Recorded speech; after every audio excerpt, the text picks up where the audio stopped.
In this last video of the course, I will make a few general observations about the state of Hindustani music today and the challenges that it faces. Hindustani music is practiced and patronized by a small clutch of people. In sheer numbers, it is not of great significance when compared to popular music of all kinds. And this has always been the case.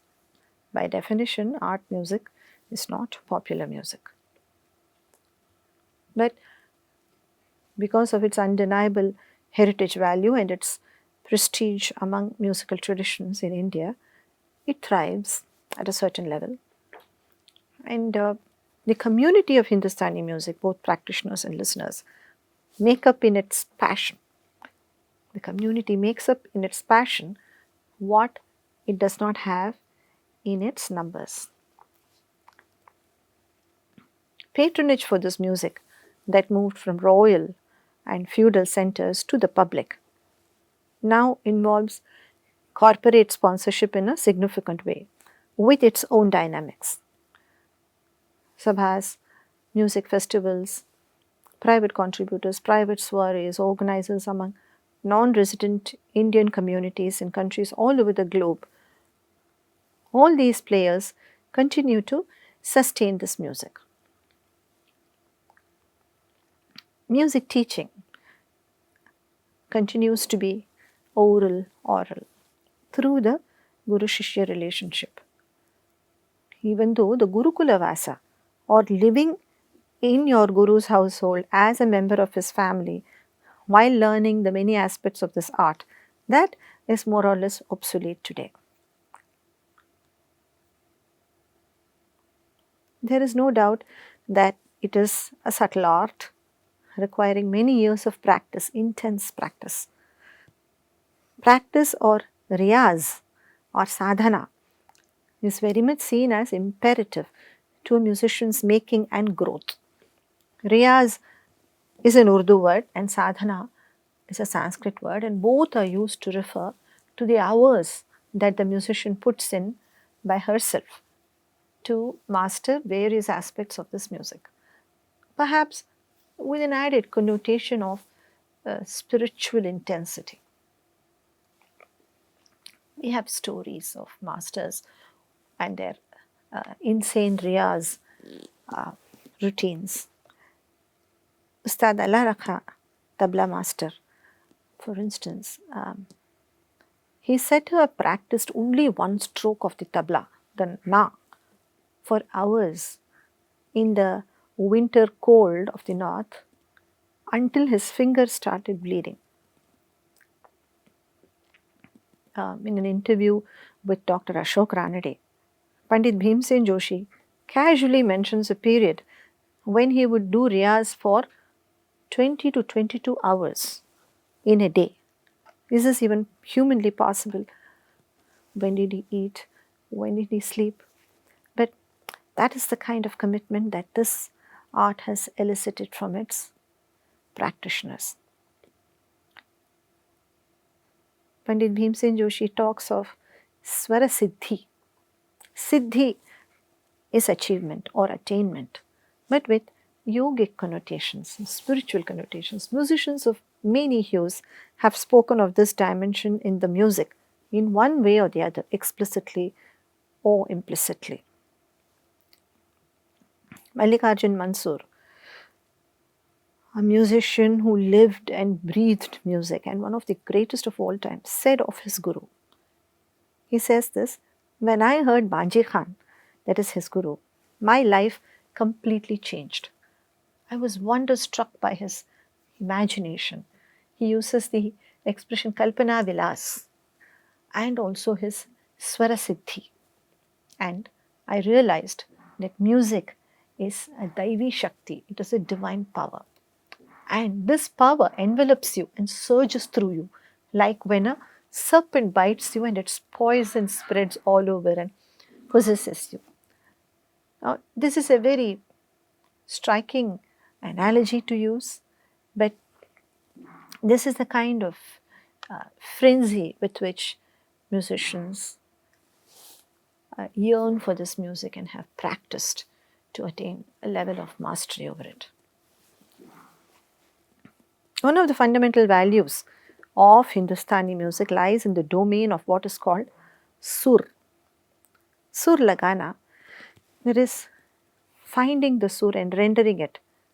It is a fundamental challenge in performance. Masters have striven for hundreds of hours to achieve surasiddhi or mastery over sur. Now, what is sur? Simply, it can be translated as tunefulness, and it is indeed that. But in Hindustani music, being tuneful is a matter of searching for the perfect sur, the pitch. A search that is as much a matter for the spirit as it is for the body, because the pitch, the swara, the sur is not an objective frequency whose correctness or otherwise is a matter of measurement. The purity of sur is a little more intangible. And this Ustad Bade Ghulam Ali Khan has said very beautifully in response to a question about sur. He quotes an Urdu sher or couplet about mohabbat or love. And the couplet is like this: मोहब्बत है वो नाजुक सी हकीकत महसूस जिसे करते हैं समझा नहीं सकते. सच्चे सुर की हकीकत महसूस की जाती है, गाना जादू ही है. This is what he says. That is, mohabbat or love, that is the original verse. And in the verse it says that mohabbat or love is that delicate thing that cannot be described, but it must be felt. And he says, this is equally true of sacha sur, the true sur. What is sur? You know it when you hear it. महसूस की जाती है. And he says, संगीत गाना जादू है. Music is magic. Srimati Kishori Amonkar too has spoken of her quest for sur, saying that she seeks the darshan of sur. Darshan is a sacred thing, you know. It's a glimpse of the deity in a temple, for instance. And for her, sur was a divine thing that might reveal itself in an act of grace. In any other culture, maybe, all this probably will not make sense. And quite likely, it will cease to make sense anywhere in the world, given that this is a world of auto-tune and dozens of other technological tools. And it is a world that does not have the patience to listen, but scopes out one music video before rushing on to the next. So in today's world of clickbaits and viral videos that garner millions of views for sometimes astonishingly thin content, what is the value of the Sacha Sur that Khan Sahib talks about? Like many other aspects of an earlier way of life, this music too faces challenges, the unique challenges of the 21st century. But optimism about its future seems justified given the passion and intelligence of its practitioners and listeners. We all know what is at stake, and one believes that it will survive and thrive, even if not in the way it was practiced a generation ago. That is in any case a given, that music, any living tradition, is going to keep changing, going to keep evolving in one direction or another. Courses such as this might give an idea about the subtlety of this music and go some distance towards strengthening its ecosystem. It is time then to sign off. I want to thank the coordinators of NPTEL, Professor Andrew Tangaraj and Ms. Bharati Balaji, who have been immensely supportive. I want to acknowledge the technical crew, Mr. Kannan Krishnamurthy and Karthik Bhupati, who have been involved in recording these sessions and editing them.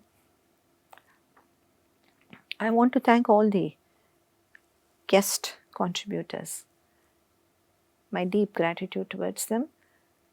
Pandit Satyashil Deshpande, Pandit Ritvik Sanyal, Dr. Anish Pradhan, Pandit Suresh Vyas, Dr. Supriya Shah, Pandit Vyasmurthy Katti, and our performers, Bhuvanesh Komkali and his team, Nirbhay Saxena and his team.